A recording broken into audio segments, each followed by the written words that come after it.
The show starts in 1 minute. Please remember to replace the speaker on the post when you leave the theater.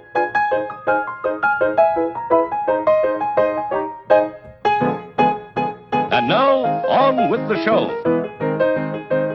Hello and welcome to episode 82 of Saturday Matinee Theatre. Break in right there to remind you guys. I think this is the series that has the most episodes of anything that we've done on this network. We're recording episode 82. That's awesome. Anyway, it is brought to you by your friends at the LONGBOX CRUSADE, and we're here in jolly old England in our recording studio set up deep inside Sherwood Forest. I am your host, Jared Albrecht, the yard sale artist. And joining me, as always, is the Little John to my Robin Hood. It is Pat Sampson, a.k.a. DJ Cristados. And how are we feeling today, DJ Cristados? Hey, Jared, I am feeling good. I've been working out. I just found a tunnel, so I'm sealing it up so Clinton doesn't get out. Good. This time around. So yes. Sealing up that tunnel that I found. I might stash a few more stuff in there. But hopefully it'll all be ready. And so when it's time for Christmas to come around again and decorations have begun, you guys won't be able to leave me alone and doing it by myself anymore. I'll make sure I have all the places covered for escape. Yeah, that's bank on that.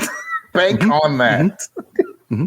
And while we have Pat's hopes up so very high, let's see who else is joining me. It is the ugliest maid Marian of all time. It is my older, wiser brother, Jason the Weasel Skull Albrecht.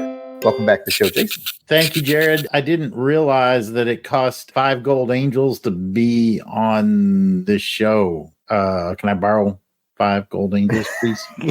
but if you win, I'm good for it. I'm good for it. I'll make it up to you. All right. Somebody give Jason 5 gold angels. Thank you. Thanks. Delvin, here's the 5 gold angels I owe you to be on the show. It's weird how no one's really coming out ahead on this one. I don't understand how we don't make money on this thing. I just got some pipes left, 5 pipes left, so I don't want to. Can we trade them? How many gold angels are those pipes worth, do you think?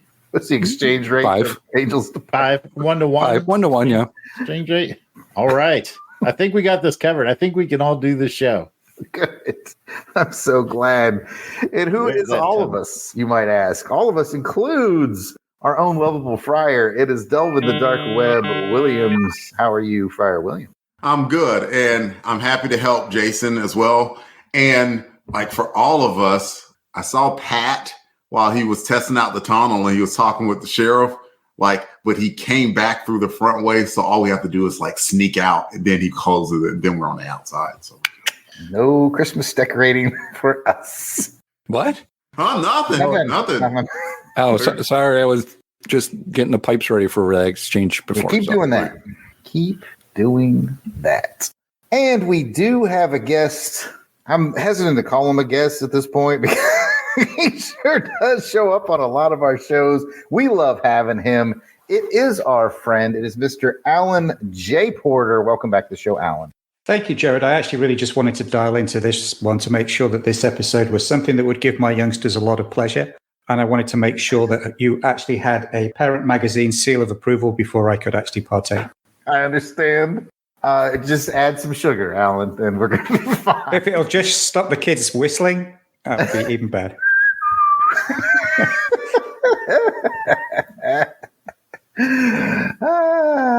Well, we did have someone in the chat from Facebook ask the question, what are you doing for Martin Luther King Day? And I would say, I'll be driving home from my trip to Georgia. I've enjoyed spending a weekend with some friends here in Georgia. Anybody else got any big plans for the day off tomorrow? Just writing my book. We're working on books. Yeah. Delvin, you look like you're going to say something. Nothing. Well, no, that's a good day right there. I'm not going to lie. Not a darn thing. I'm sorry, I just saw Michael asked, are we cooking out for MLK Day? Do you know what the temperature is? Yeah, I know, right? In my home in Alabama for Martin Luther King Day tomorrow, it's supposed to get down to 17. Yeah, I think we're looking at 15 Fahrenheit. Yeah. Oh, shut up, Pat. It's already -3 or 7 around here. But You're and even you know what? Yeah, and it's a Packer Day today, so people are outside grilling. You're a -4. 30 degrees in my hometown right now. Oh, anyways, if that actually makes it into the cut of the show, which I should remind everybody that we are recording in front of a live audience as a Saturday Matinee Theater on a Sunday, which is weird because it's Saturday on a Sunday.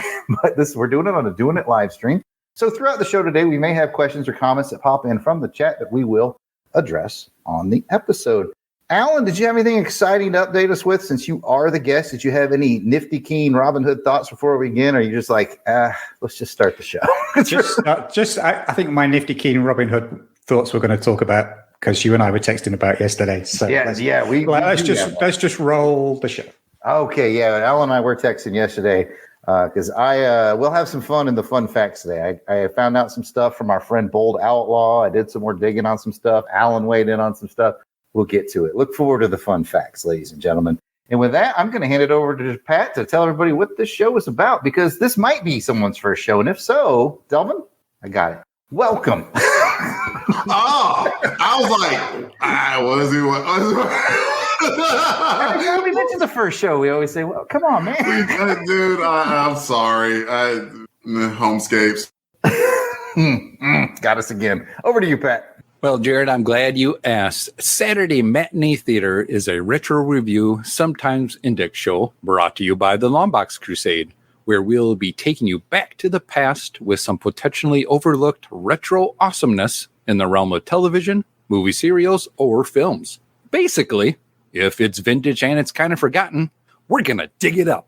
On this episode, we are continuing our indexing of all 39 episodes of the 1955 television series, The Adventures of Robin Hood. 1955's Robin Hood was produced by Sapphire Films, run by Hannah Weinstein and Sidney Cole.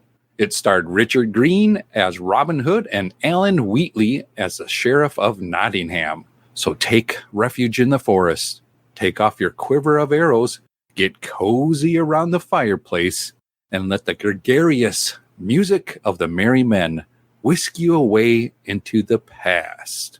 But make sure to eat and drink to withstand the siege, and also keep your spirits up. That was nice.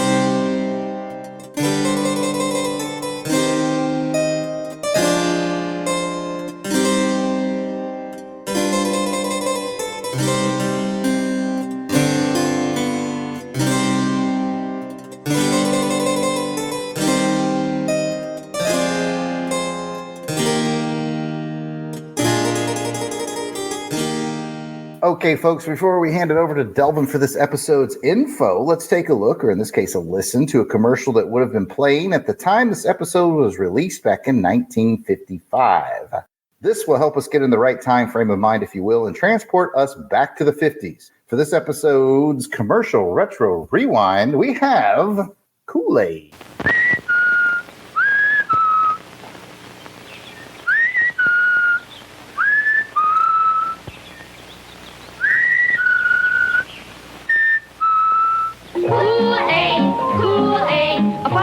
Package makes 2 quarts of Kool-Aid, Kool-Aid, 9 great flavors, the drink you love. Kool-Aid, Kool-Aid, for the very best drink you ever made. Kool-Aid, Kool-Aid. Be sure that the envelope says Kool-Aid. You can give your youngsters a lot of pleasure with Kool-Aid. You know it's pure and good. It has the Parents Magazine seal. And it's so thrifty. A 5-cent package makes 2 full quarts. Just add Kool-Aid to water with ice. Add some sugar and stir. For the very best drink you ever made. Be sure that the envelope says Kool-Aid. All right, now we've all seen it. Yeah. We've all heard it. All right. What is the point of me trying to make a good intro with the commercial if nobody watches it? I got you. I watched it. You can. The other two guys. I normally watch it. I looked at the wrong thing. 3 cool guys watched it. It was funny in retrospect. I got the joke after I watched the. Well, I even wrote it down in my notebook. Hey, I appreciate your level of preparation, Alan. And when we start replacing people for a lack of preparation, you'll be the first to know. Speaking of Alan's thoughts, Alan, you get to go first. What are your thoughts on the Kool-Aid commercial of the 1950s? I mean, apart from the fact it was incredibly irritating with that whistle, that's probably because I can't whistle. So anything that involves people whistling annoys me. Yeah, thank you. It wasn't me this time. That's the weird part. Yeah, I don't know. I think it's one of those commercials that is irritating but would stick and you'd remember it and remember the product. I mean, I must admit, knowing it was a Kool-Aid, I was going in for some sort of, drink the Kool-Aid type tagline or something like that. So it sort of surprised me that this was obviously maybe early. I don't know when Kool-Aid came on the market, but I'm guessing this is fairly early on. It's sort of an intro to the product because they had to explain what it was and how you make it and stuff.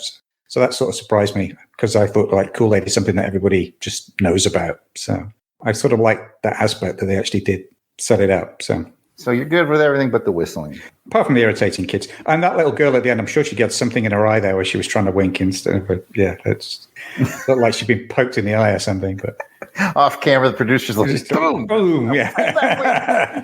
Throwing things at her. Yeah. All right, Jason, what do you got on the Kool-Aid? Kool-Aid, man. Kool-Aid's been around for a long time. And here we're getting in on the ground floor of Kool-Aid.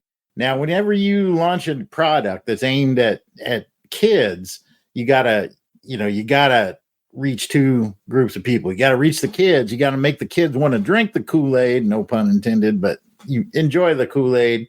Who amongst us haven't, man? I grew up on Kool-Aid. 3:00 snack, mom made some Kool-Aid. Didn't put much sugar in that Kool-Aid. She really skimped on that sugar. That's a whole nother topic for another day. But the Kool-Aid was good. I liked the blue. I liked the red. I liked all of it. If this commercial doesn't land, maybe Kool-Aid doesn't make it. Maybe my whole childhood is entirely different.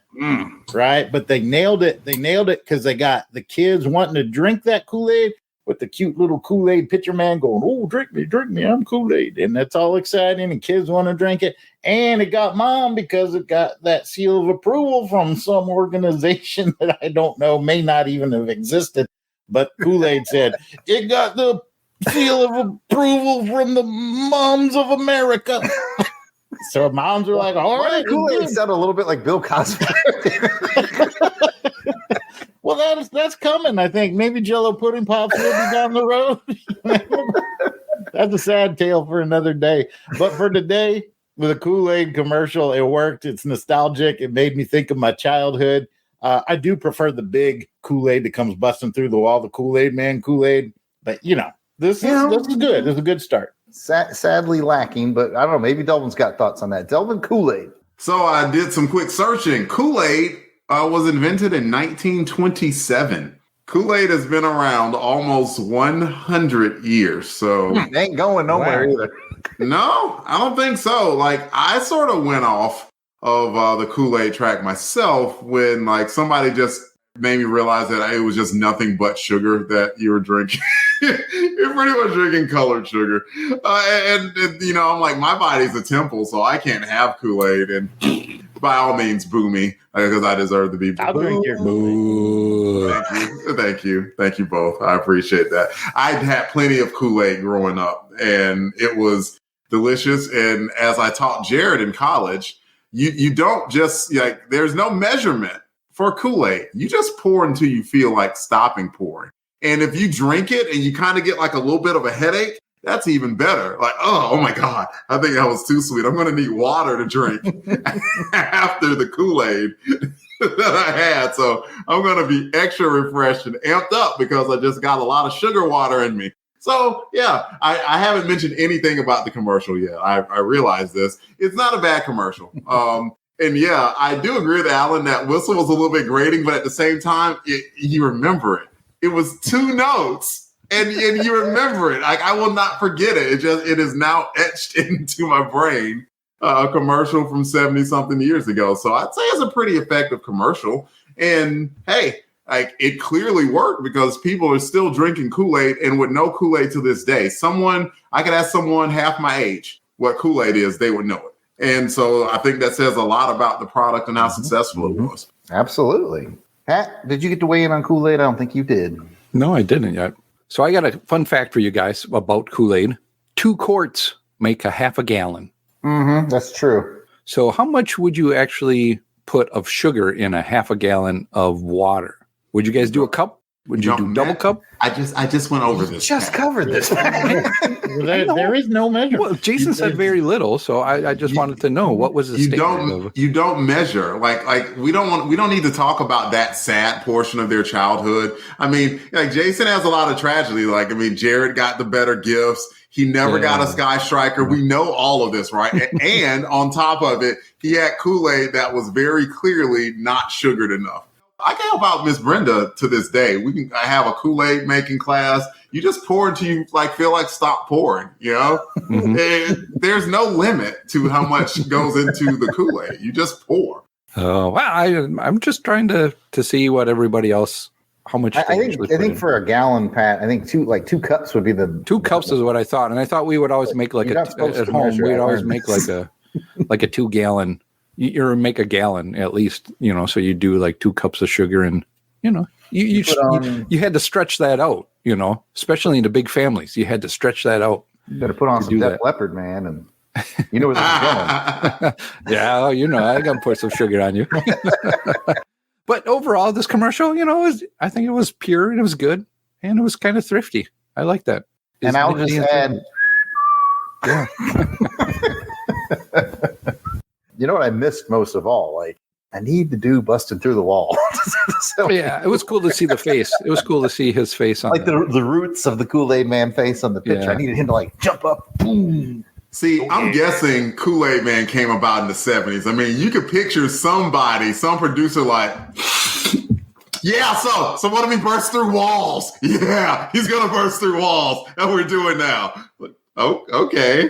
Could you stop? Oh, yeah. Oh, yeah. Oh, no. You better repair that before my dad gets home. All right. So that's Kool-Aid going back to the 1950s. And as we've learned, because we always teach you stuff on this show, Kool-Aid itself goes back to 1927.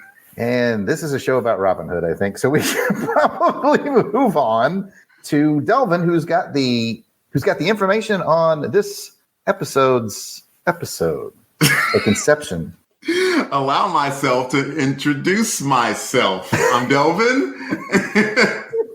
And episode 7 was titled The Challenge. Original air date November 7th, 1955. The director, Ralph Smart. The writer, Eric Heath, with guest stars Archie Duncan as Little John, Alexander Gage as Friar Tuck, Bernadette O'Farrell as Maid Marian, Ian Hunter as Sir Richard, and Patricia Burke as Leonia.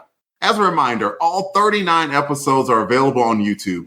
We highly encourage you to watch this episode before proceeding with this podcast, because not only is it just more fun that way, but Jared is about to give a synopsis about this episode, and then we're going to discuss it. There are some spoilers heading your way, so if you haven't watched this episode, Kathy, we recommend you pause here, go check it out on YouTube, and then come back to join our discussion. And at only 26 minutes per episode, it's not a big time demand. For those of you who are watching along with us, we love your insights. Don't forget to comment about the show on Twitter using the hashtag I'm following Robin Hood. We'll start with Pat in the loot. Hashtag I'm following Robin Hood. Jason. I'm feeling good, so it's hashtag I'm following Robin Hood. That's very good harmony, Jason. Jared. Hashtag I'm following Robin Hood. Sir Alan. Hashtag I'm following Robin Hood. And since Jared took my bit with the whistling, hashtag I'm following Robin Hood. Also, oh yeah. And now let's turn it over to Jared for the episode summary. Well done, Delvin.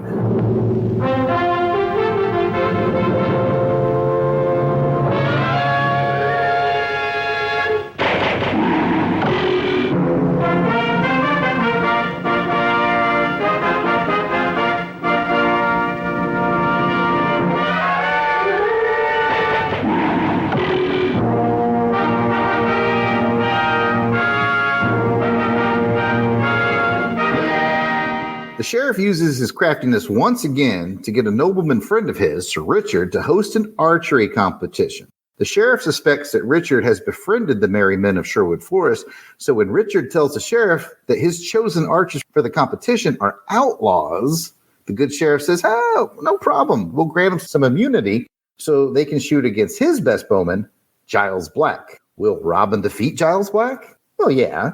Will the sheriff keep his word? No. Will the sheriff lay siege to Richard's castle because he's protecting the outlaws? Odds are good. Will Richard actually want to get rid of Robin, John, and the friar because they're eating all the food in the castle? Probably. Will Marion get the vapors for Robin? Definitely. Did I miss any key plot points? I don't know. Tune in, find out.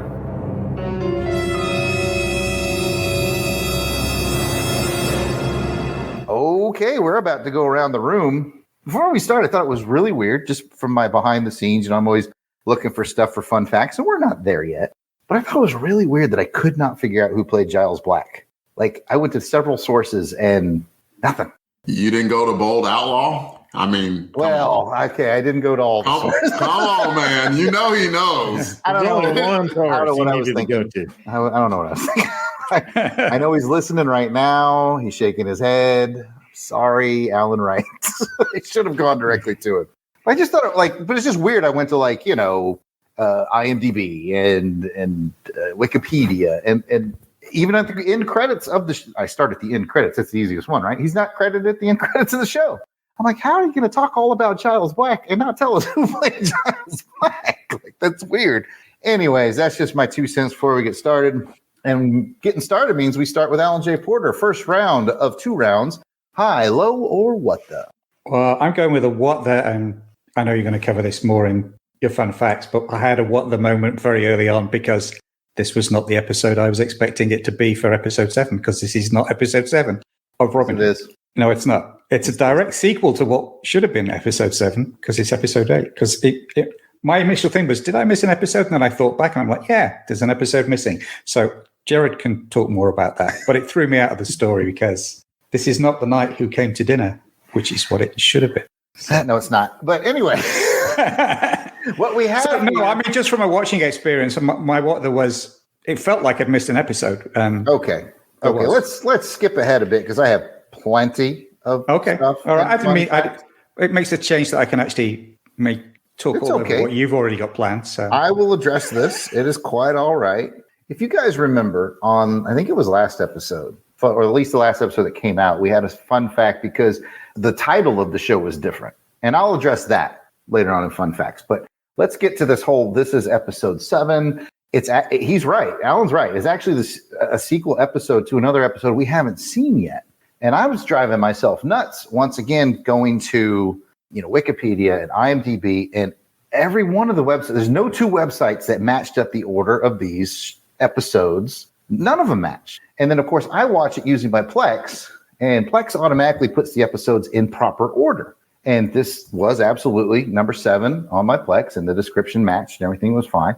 And so I was like, okay, well, where is Plex drawing its information from? Because Plex just data scrapes from other sites. Well, they use a site called dtvdb.com. So, okay, I've got dtvdb.com. I've got Wikipedia. I've got IMDb. I even went and found some other random websites that had the order of these, and none of them match. So then I asked the next natural question. Why?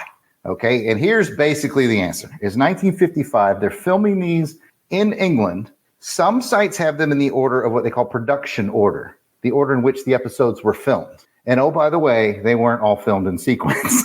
So there's confusion number 1. Some websites do them as they were released. The episodes were released in the UK. Some websites do as the episodes were released in the US, and they don't match. So there's a hodgepodge. It's an absolute hodgepodge that don't agree. So just as a listener here on Saturday Matinee Theatre, I want to be very clear with you. Going forward, we're going to use the tvdb.com system, which may be different from its original release schedule in England. It may be different from production schedule. I don't even know which one is which anymore.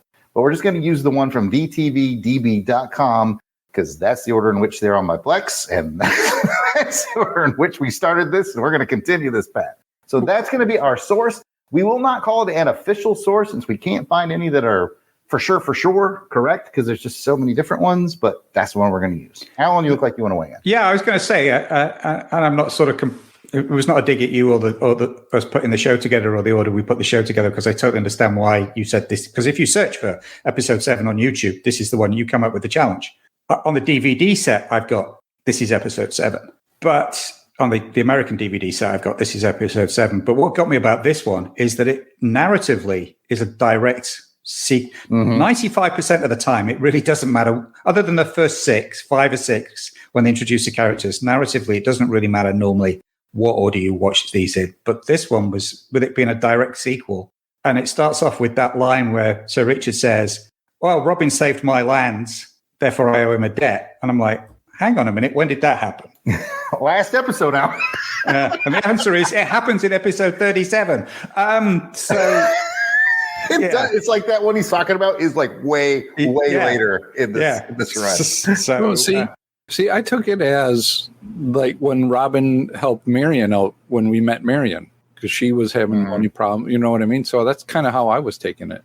So yeah, I mean, it didn't create a super big vortex. No, it didn't. But for me, it was just a definite what the moment, and then it got me thinking about, because I've seen most of them before. It was like, yeah, I remember that episode, and why are we not seeing it now? But yeah, and I don't think I did the same sort of digging that you did, and it was like, it is so hard to piece this together. And I don't think Alan's even exaggerating. I think the one that this is a sequel to is like 37 or something like that. It is. I looked it up. I looked it on the DVD set. It's episode 37 on my DVD set. It's weird. I think they may have had some this is speculation, but I think they may have had some release issues in the US. And one thing that I thought of was like, maybe the reason this one got bumped up so high is because maybe the American release people were like, okay, what do we need to see from Robin Hood? You know, Little John, Friar Tuck, Maid Marian, these are all the first 6, right? And the splitting of the arrow. This is like something we all know. Yeah. And they were like, I think that might have been why it got pushed. This is speculation, but if I had to guess, that'd be a reason. I'm not waiting until episode 38 to see this. No, but I think this was episode 8. The other can maybe correct me. I think this was episode 8, and the other. I'm not even guessing at this point because it is so weird. Yeah. It is weird. But I tell you what, in fun facts, I will get back to why last episode, the last aired episode, which I think was our last Robin Hood, we talked about how it actually had a different title. It's called like Adventures in Sherwood Forest, and with the help of our friend, the bold outlaw Alan Wright, I did crack the code on it. So look forward to that in fun facts. All right, good discussion, Alan. I do not mind you bringing that up early because it is I find it particularly fascinating around the show. Like the confusion is fascinating to me. And speaking of fascinating confusion, Jason, you get to go next. That's a good segue because mine first is going to be a what the. I was a little confused on how the scoring of the archery tournament went. So basically, you have 2 people on each team, and you had kind of the warm-up act go first, and then the main act goes second. So as I was watching, Little John squared off against the other dude. The other dude hit the bullseye once, not center mass, but hit the bullseye, and then hit outside the bullseye with his second shot. Little John hit 2 bullseyes, not center mass, but that beats the first guy, right? And then Robin Hood and Black tied, like literally tied. So I would say the Robin Hood team just won it. Yeah, because won it. There was no shoot. There should have been no shootout. Just thanks to Little John, they walked away the winner. That's how I read it. I'm opening this up for discussion. I figure if anybody could pour some light on this, it's Alan. But that's my first what though. Why didn't they just win that thing outright? I know nothing about archery competition, but my guess was that the second, if you like, was there because Little John did the thing of testing the windage and then fired his arrows and then basically briefed Robin on how to adjust. Right. Is whether the first guy's there basically just to, if you like, lay the ground for it's you only score the main competitor, the chief guy, if you like, that the other guy's more like a second, like you. So I don't know. It was just a guess, but that's the way I read it anyway. Okay, that kind of makes sense. Yeah. That's been bothering me since I watched the episode. I was in your camp, Jason. I was like, cool, clearly they just won because Little John took down, B team bad guy. But that makes a lot of sense that the first guy doesn't technically count, but he's like the intel gatherer for the main guy. That's kind of a cool way to look at it. It makes it make sense. So we're going to no prize. Absolutely. Absolutely. All right. Next up for highs, lows, or what is Mr. Delvin the Dark Williams. What you got? It's funny how Robin and Little John didn't want to leave. That was just hilarious. Because they had a way out. They have snuck out under dicier circumstances from the situation. And it was funny. The guy was like, Sir Richard, was like, with my own hands, I've carved out this way. And even though his wife was like, you mean your dad's old servant went, tut, never mind, tut. The point here is I got away. Another quick aside. I mean, is that how you had to creep around in medieval days? In a way, it's kind of romantic, right? I carved out this subterranean cave just so I could hook up with you. So I mean, we hooking up, right? This is it's the equivalent of our days of opening up the window and going out. I know, but I mean, there was even more work involved. Yeah. That's true love, Delvin. True love. It's true love. I carved out a subterranean chamber for you, in order to sneak in and out. And so all of that, but they could have left. And Robin Hood was like, And I don't know if they did it to prolong the story any longer or not, but I did find it pretty funny. To a what the standard, because I think Robin could have left and went back to the Merry Men and his own thing. If there's an explanation for that, cool. If not, cool. I do have an explanation of that because I think I have it in my notes. I think that's how Robin was getting his 5 gold pieces back from, he's like... He's getting it back in food. He's getting it back in food. He's getting it back in drinks and just merriment. And, you're staying there over a week now. I mean, it's true. It's like, yes, Robin from the rich stealing to the poor is like, no, it's like, I sleep with a bunch of dudes. Yeah. I think I'm going to stick around with Marion for about, I'm a right. I don't always have a roof over my head. Sometimes it rains and it gets cold and I have to huddle up with Little John, and that's okay. But I would rather huddle up with Maid Marion. I agree, Delvin. It was funny, especially from Robin, because it was like un-Robin-like behavior. He was acting borderline irresponsible. But he knew it. He was well aware of it.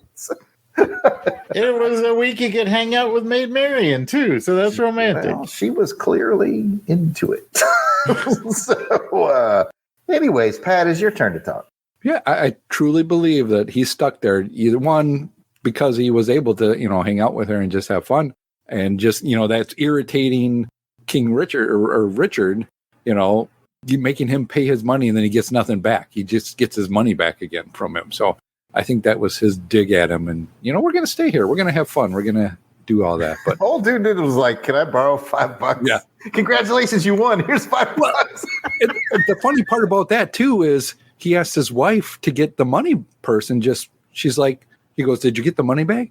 Make it as, I can't remember the words that she used, but it was like spare no expense. Yeah, spare no expense. So she gave him the purse with nothing in it. No expense I was like, oh, that was a good joke. And then I'm like, oh, it came back to bite him though. I like that. But I want to talk about the sheriff. This sheriff, I think he's really a good foe for Robin Hood. I mean, he had a good plan here. Right away when he was talking about him, like, okay, I know who he's going to get. I know what's going on here. But he held to his word, kind of. He said nobody was going to get hurt until they left the perimeter that he discussed. And I thought that was very respectful of him. But he is conniving. He's definitely... he's like it's not really a trap. Okay, it was a trap. It's a trap. But going to what you said, though, Pat, I do want to underscore that I think Alan Wheatley is a very good actor for that role. I think he as the sheriff is excellent. Yeah, because you need somebody that's going to play up to the same caliber that Robin's playing. we've seen many, and this one's a different side. It's a more playful side of Robin in this one. It was kind of fun to see. And Little John. Oh, man. Dancing and snacking and dancing. And Friar Tuck, by the way, he didn't exactly miss out on any opportunities for meals either. Like he could have left. He was the friar. He was protected. He's like, no, I think I'm gonna stay here and hang out with my friends and eat all this food too. True. Well, it has come back to Alan. Alan, what else you got left on this episode? I am actually going to pick up on something Pat was just talking about. And for me, I absolutely loved with this episode was the sharp, witty dialogue and wordplay. We're used to it with a couple of the characters, but it was like every single character the script was just on point with all of them. The wordplay, like you said, with very early on, it really established that banter between Sir Richard and his wife, Leona, about, him leaving his ideas on the shelf in the kitchen. He wasn't, have your wits about you. And he was like, no, I was actually going to leave them on the shelf in the kitchen, but decided to bring them with me.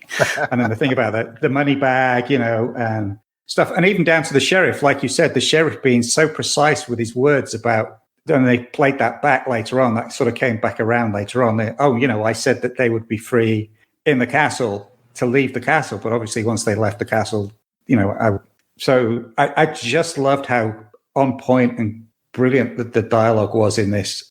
It was funny. It was smart. It played into pretty much every scene, was driven by a piece of earlier dialogue.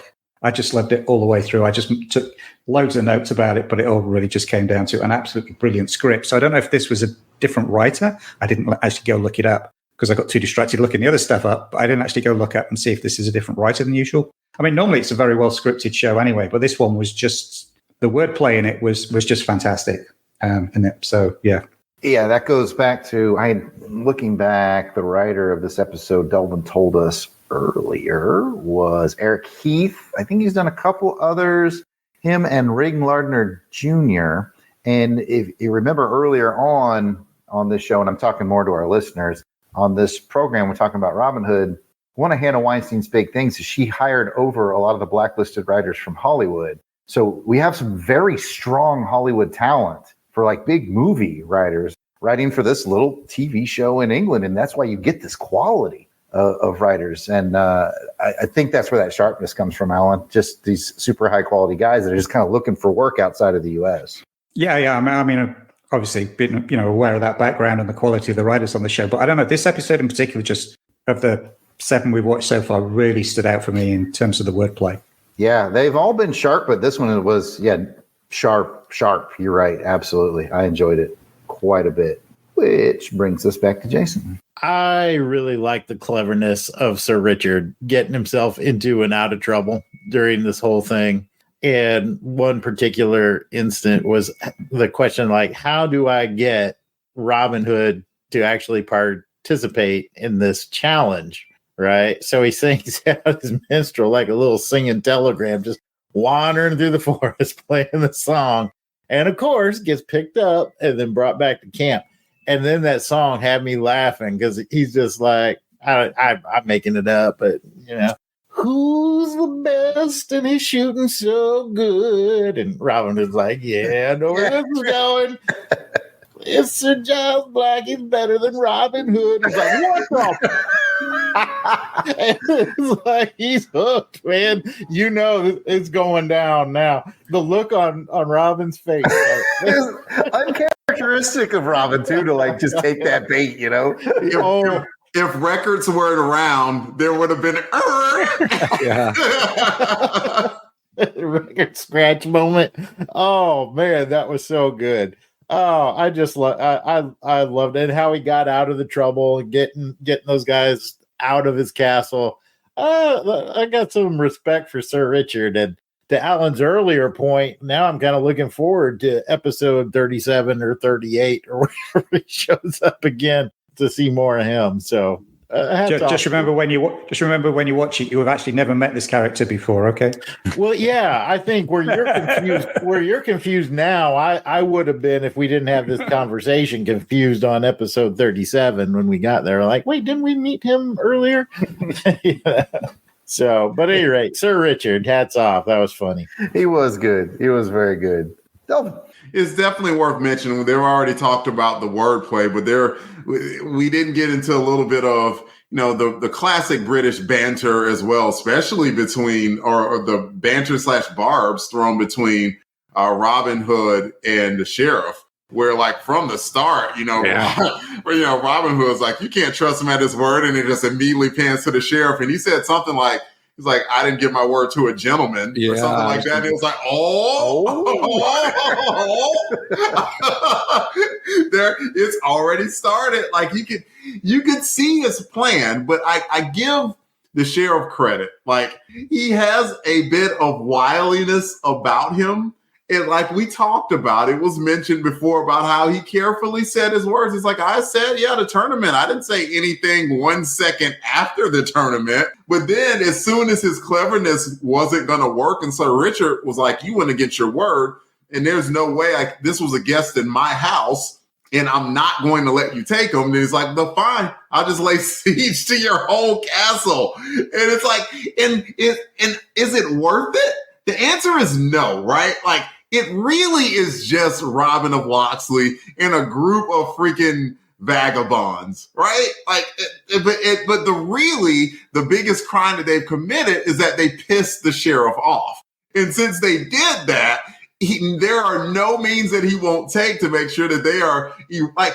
The first thing, by the way, again, speaking to the sheriff's craftiness, the first thing that he tried to do with Robin was humiliate him. He didn't really even if all of that other stuff was in place, right? Like, let's say in like Sheriff's world that Robin would have lost that competition to Giles. And then as soon as he walked out of the castle, he would have gotten his butt beat and thrown in the brig. Like he could have just immediately went back on his word, right? But he didn't. He wanted to see him humiliated first. And that's a sign that you really, really hate someone. It's not enough just to beat you and throw you in jail. I need to see you publicly shamed first, and then I'm going to throw you in jail. So it definitely speaks to some of the motives behind the sheriff, and it's that little bit of layered hatred. And as an antagonist, you kind of have to appreciate that he's willing to antagonize the protagonist. So I give him credit for that.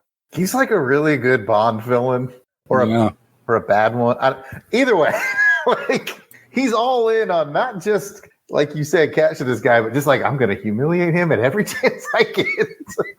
Oh man! Speaking of humiliating me every chance he gets, Pat, I think you get the final word on this.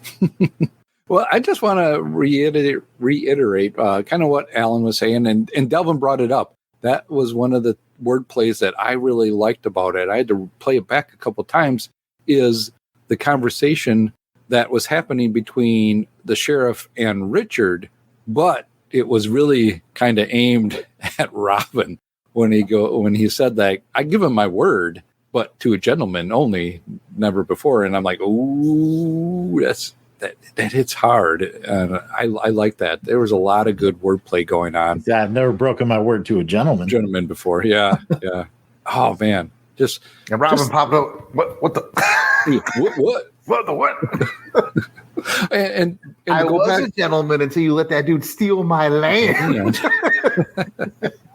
And to go back to Delvin was mentioning, that Robin Hood and they're just merry men and all that. But according to Robin, he takes it seriously. He even said that being an outlaw is serious business. Mm-hmm. I mean, that man, he means business when it comes to outlawing. If you're going to outlaw, you got to be like Robin is. You got to do all that and then some, But I think we all talked a lot about this one. This is a very good character development episode that's going on that I really don't have much else because everybody took some other things that we had already gone over. So the splitting of the arrow, we kind of glossed over that, but yet that was really cool to see. And I was like, ooh, is it going to happen? Is it going to happen? Oh. And then it did. I'm like, yay! Hey, Robin Hood! It makes me wonder, like, I saw that and I knew what was going to happen. And I'm like, how did I know this? Like, I feel like I have this Swiss cheese quantum leap like memory when it comes to like my association with Robin Hood, because I knew that was going to happen. And I also just want to add, like, man, I tell you what, like, you know, if you are a fair last back in the day, and you got some dude, shot the target, dead center, he's like, dang, that's a man. And then Robin comes up and splits the arrow.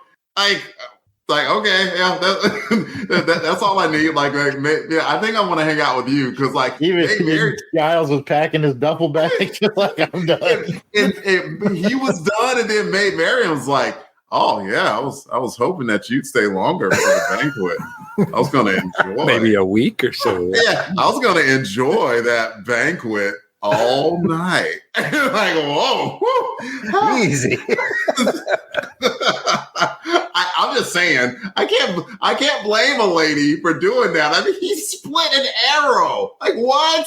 How good of a shot would you have to be? How much of a man would that prove that you were, like, during those times? Heck, if I saw someone do that now, I would be like, that is one of the most incredible things that I have ever seen. So, yeah, like that, we shouldn't have glossed over that, Pat. So that was an incredible spot. You know, and then you see poor Giles and his buddy. They're just sitting outside on just, you know, with their head hanging low, their bows on the ground, drinking whatever, you know, just kind of sitting there going, man, we are so losers. I don't want to meet up with these guys. They're, you know, they were just two chumps after that. And then they got their butts kicked and their clothes stolen on top of it. It's like, not only am I a better archer than you, I can ambush you and take your clothes. Like, whoo, bad day for Giles.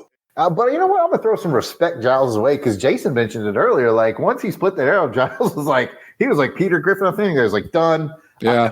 You win. You know, he took it like a man. He didn't get petty or vindictive or anything. He was just like, done. Because I think there comes a time, right? Like, if you're really, really good at something, and very clearly Giles was, I mean, he hit bullseye, right? Like, that takes an incredible amount of skill. But if you're that skilled, like jiu-jitsu terms, right? Like, you get to that point where you're that 1%, but then you're that 1% of that 1% where you could just do things that literally no one else on the planet can do. And if you're in that 1% and someone else can do that, all you can do is recognize it or hate on it, I guess. But if you're a true gentleman, like Jason said, you recognize it, you tip your cap, and you call it a day because, you know, that person was just better than you on that. That's just how it goes. Indeed, indeed. The only thing I'll add that made me laugh was when Sir Richard had dug that tunnel and the sheriff was in the middle of his siege and he was standing out there like, I got this siege by the siege balls, you know. And Richard's standing next to him. He's like, yeah, man, ain't nobody ever going to come at this thing. You got it covered. He's like, yeah, what the what? I was laughing. That was pretty funny physical humor. He said, are you sure about that? It was a good spot, and it spoke to Richard's craftiness because, like, Richard really at the end, if you think about it, like one of the craziest feats in the whole show was Robin, but the most crafty person was Sir Richard. Sir Richard outsmarted both the Sheriff of Nottingham and Robin Hood. Man, that guy.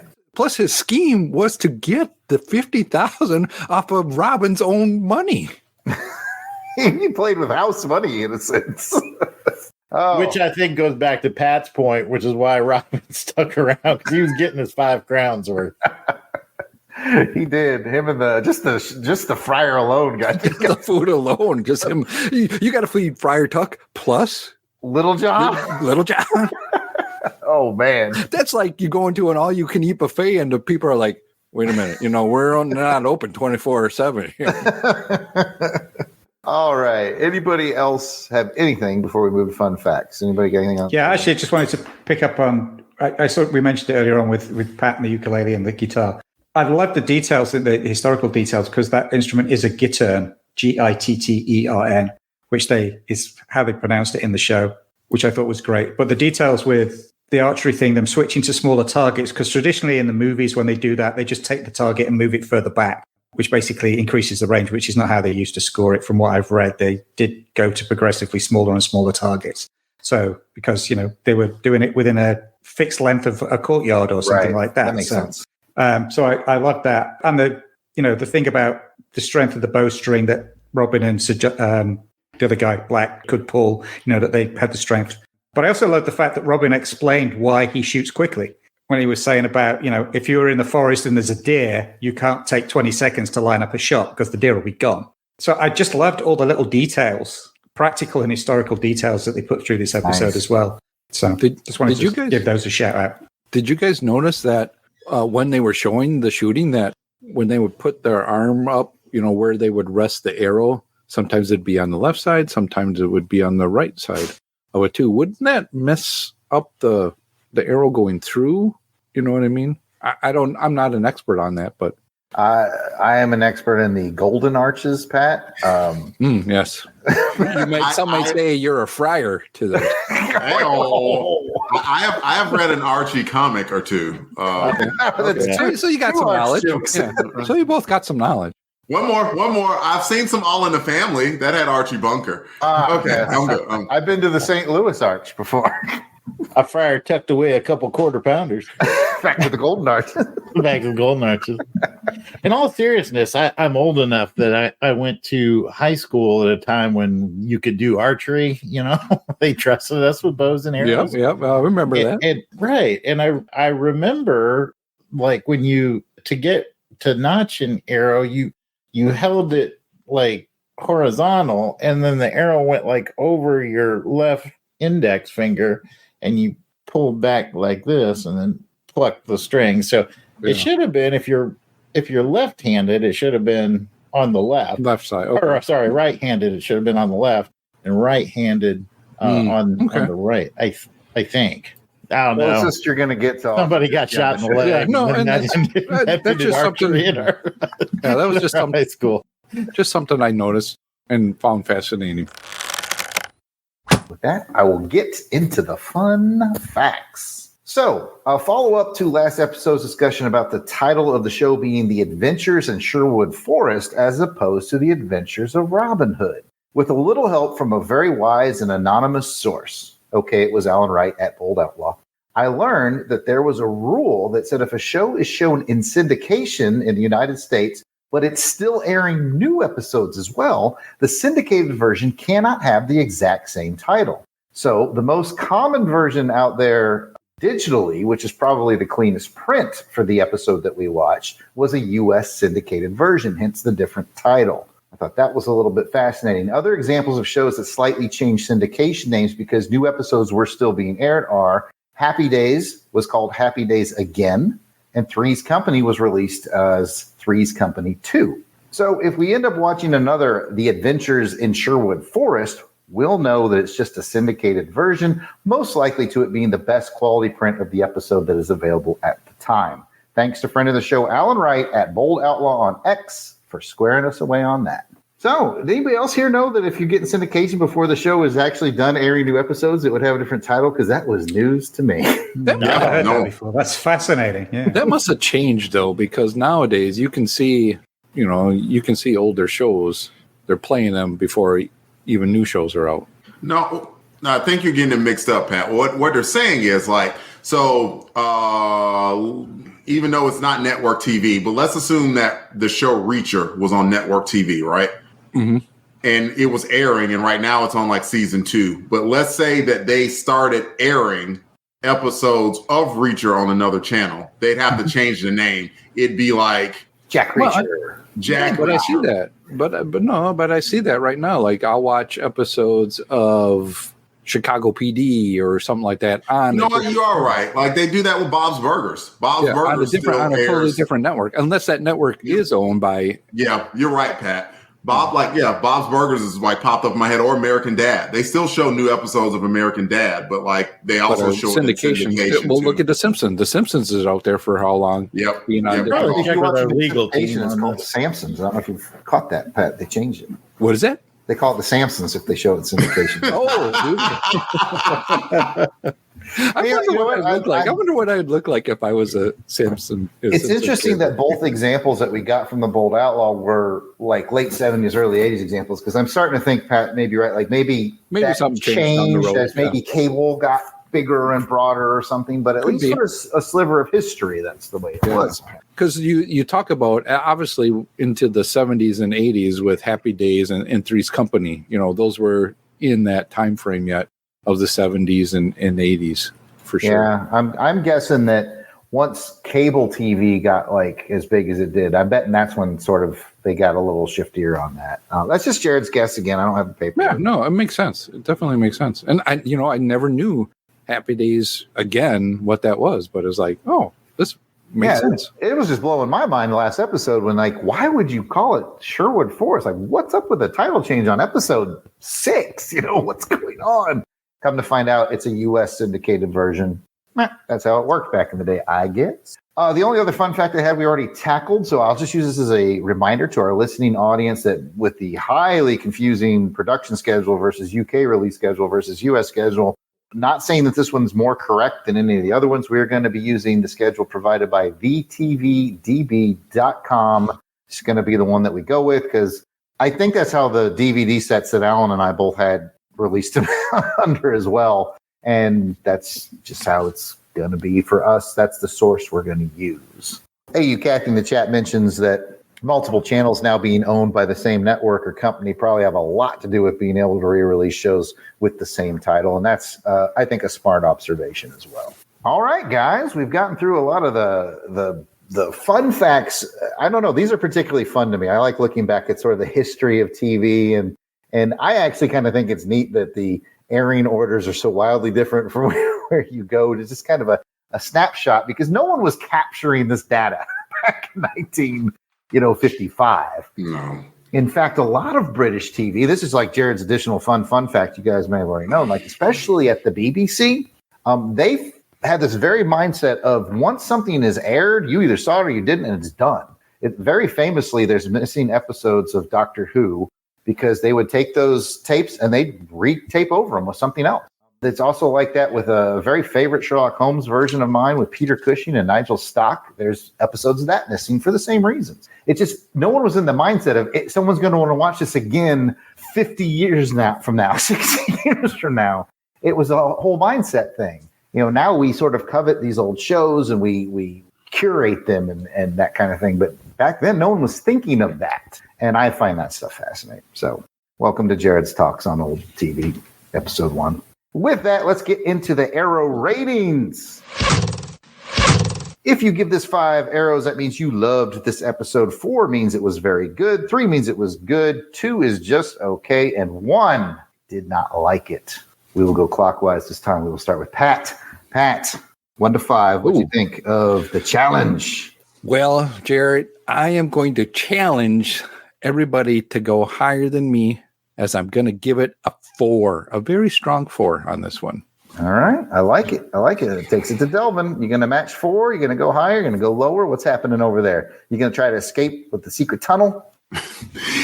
I feel like doing like y'all might do me on Crusade Myths and automatically giving it a 5 just to be contrary and petty. I'm feeling a 4. Like that said, though, like if I were ever to see somebody split an arrow in real life, I would be so dang impressed by that. Like that, but like I think minus that moment. I mean, and it's hard to minus that moment because that is another seminal moment for our Robin Hood lore. But I give the episode a 4. I mean, I feel like I'm apologizing for giving Robin Hood a 4, which shows you the quality of the shows that we've been watching so far. It's either been 4s or 5s. It's been very little. Like I don't even think I remember a single person giving it a 3 yet. And there's a reason for it.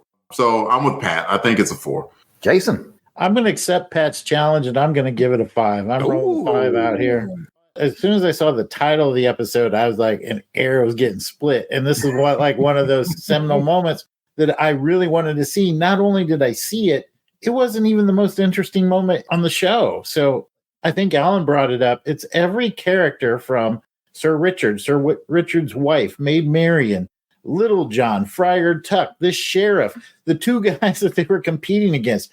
Everybody had perfect lines, memorable moments, and it was just enjoyable. And I laughed out loud from beginning to end. And this is becoming one of my favorite shows, like maybe in my top 10 of Pantheon of shows. We'll see how it ends up, but I am really, really liking this series. 5 for me. Brings it to you, Alan. Well, other than the fact it wasn't the episode I was expecting, No, I'm going with Jason. I just think it's a 5 for the scripting, the wordplay, the character development, plus the fact, as you said, it has one of those seminal Robin Hood ones, and it was done really well. I think the arrow splitting was done in a way that made a lot more sense than you see it done in a lot of the movies. And just the whole way that was carried on and done. For me, this was just an excellent episode all around. So I'm going with 5. Oh, I have the unenviable task of figuring out which 2 groups of guys I want to go with. And what kind of guys are they, Jared? Well, I'm going to join the 2 cool guys at 5 and leave the 2 chumps over at 4. Oh, Pat, we're sitting on the outside of the castle. We're about to get beat up. Let's siege them. We're calling a siege. Honestly, if Joe November was here, but he's not, if he was, I'd go 4.5. And the only really deduction is I thought that in 2 instances that Robin was a little, managed by his emotions, which is not typical for him. Like he let that Luke guy get up under his skin, right? And then he was being total jerk to Sir Richard in a way. But Pat, you helped me overcome that because you made me realize that like he's getting his $5 back. That's what he's doing, and I hadn't thought of that. So really, the only slight dig I have is like the Luke guy was like, "You're not the best archer in the world," And Robin was like, "What the what?"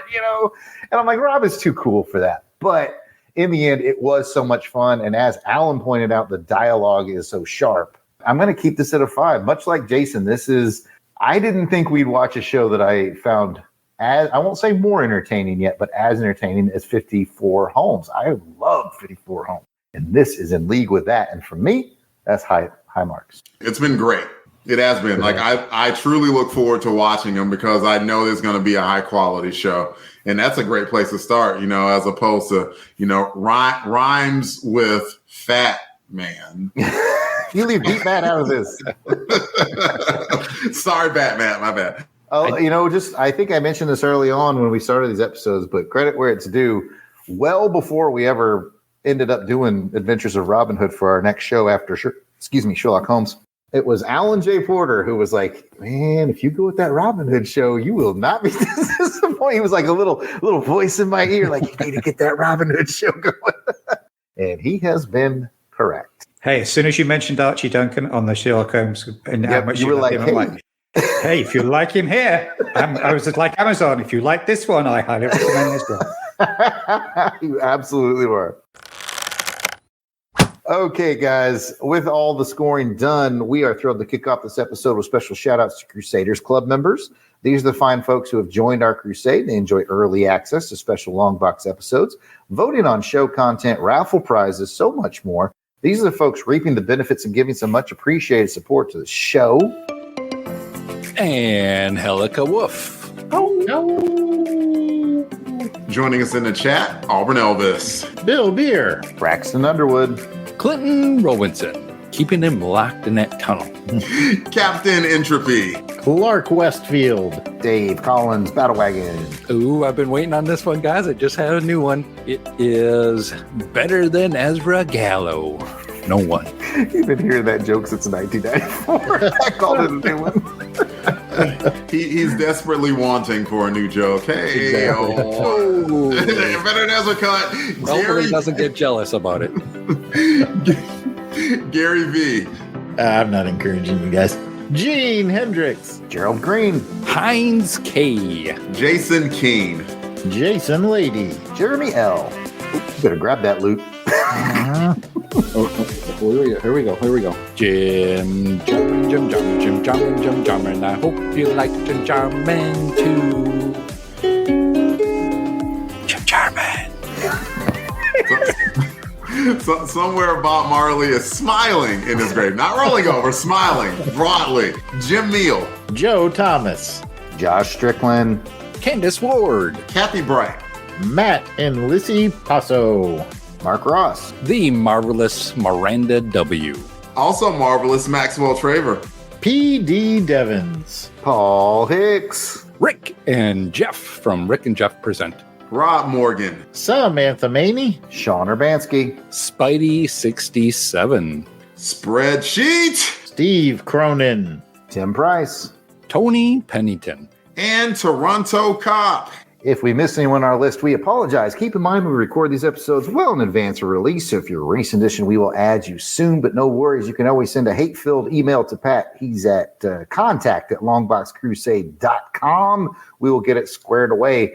If you're asking yourself, how do I get in on all this? I mean, raffle giveaways and show inputs and maybe being a guest and all this, just go to patreon.com/longboxcrusade for as little as $1 a month, which I think is one golden angel as well. You'll get access to the amazing world of the Crusaders Club. Come and check it out. And if you don't have any scratch laying around but still want to help us out here at LBC headquarters, take a moment to write a review on however you're listening to this podcast. And if you want to keep it short with those star ratings, we would appreciate that as well. Of course, if you write a review, we'll read it on the next show. Okay, let's get into the shares and the retweets and all that jazz from episode 77 of Saturday Matinee Theatre, where we talked about episode 5 of Robin Hood. It was the Maid Marian episode with guest stars Ruth and Darren Sutherland. Let's shout out to the people who shouted out for us. Go ahead, Pat. I'm so excited. Okay. Chris at BTO and Batbooks.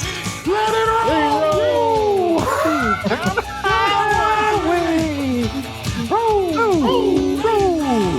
Play with me, Pat. Right. Me, me, me, me, me, me, me. Me, me, me, me, me, me.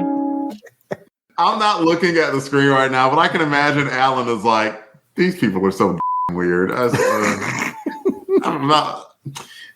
Sorry, was that meant to be news? No, like sometimes you just get that verification note, that re-verification. It's like, oh yeah. Remember, Ellen chose and wanted to be with us. So that's true. And I mean, you don't know if I'm giving him those gold angels or not. Anyway, Comic Foil. And we thank him for all his input and wisdom. It's Robin Hood, Bold Outlaw. Yeah, definitely helping with behind-the-scenes stuff like he did for Fun Facts today. Very helpful. Thanks, buddy.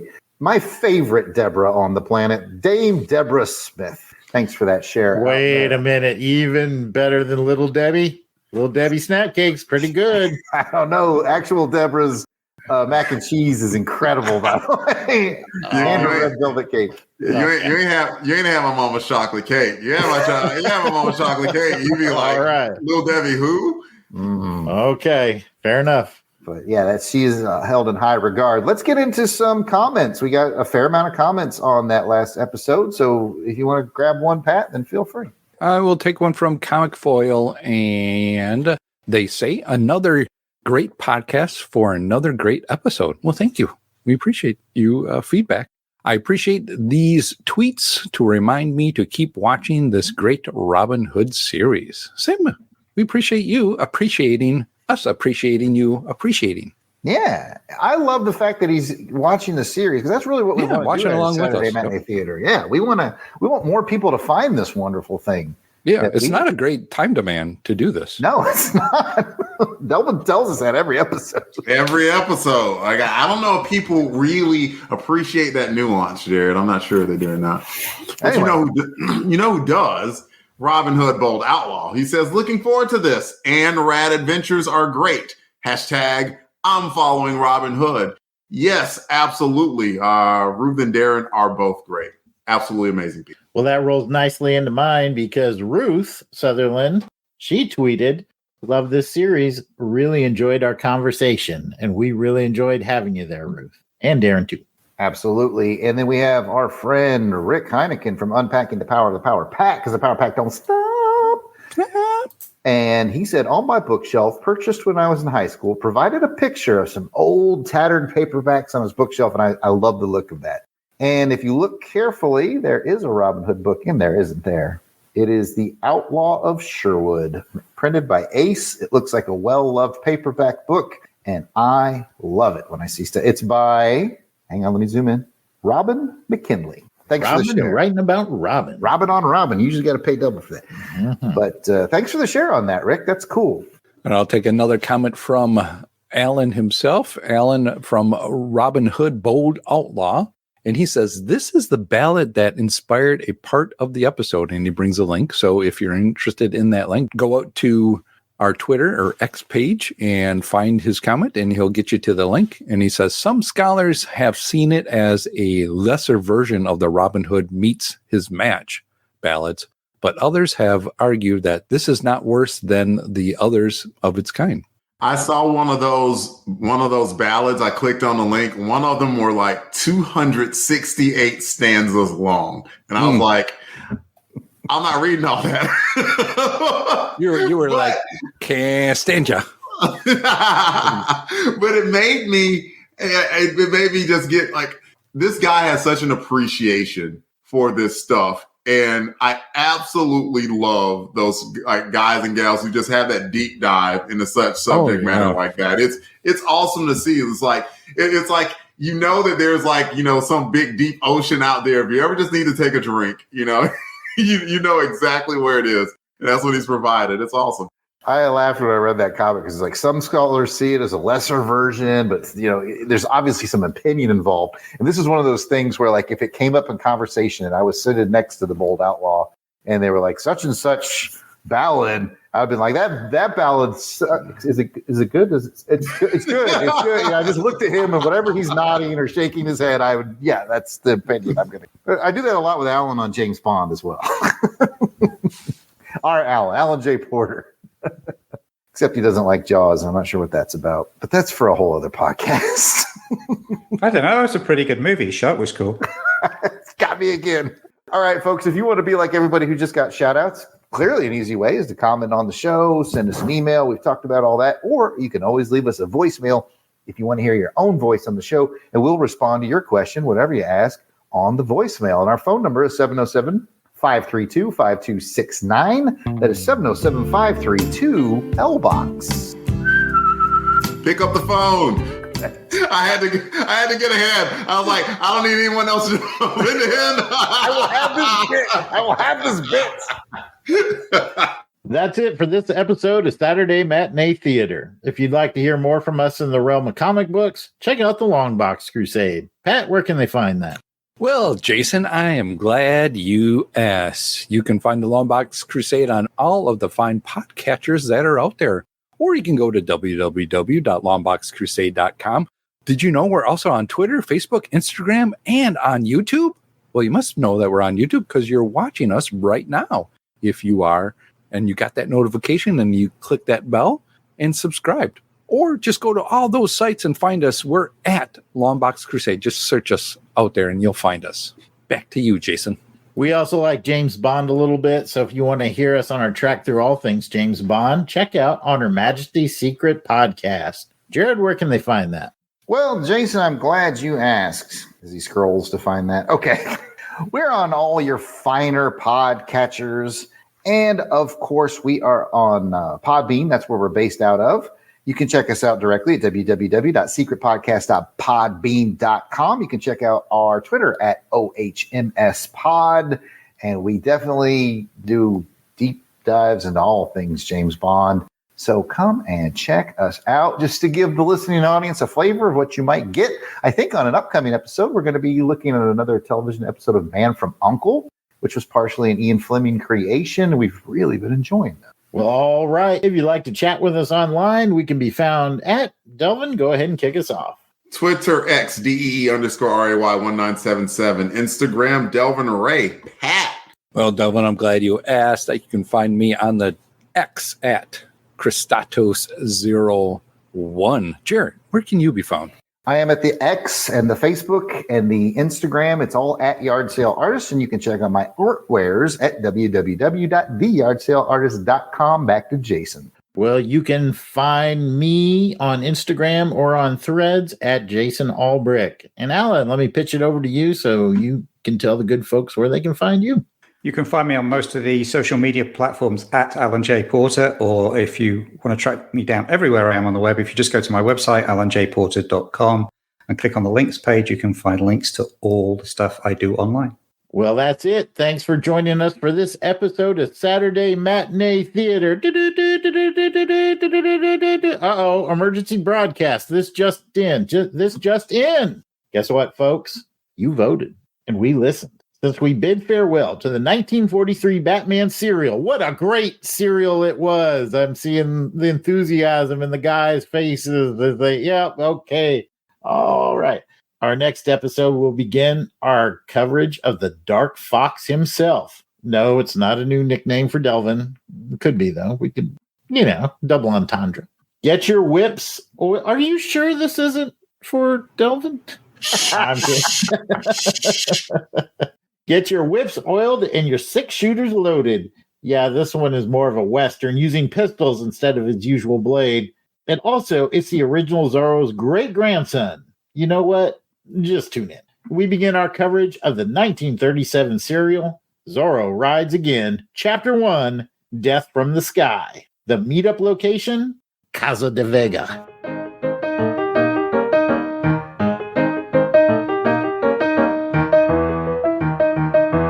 Please remember to replace the speaker on the post when you leave the theater.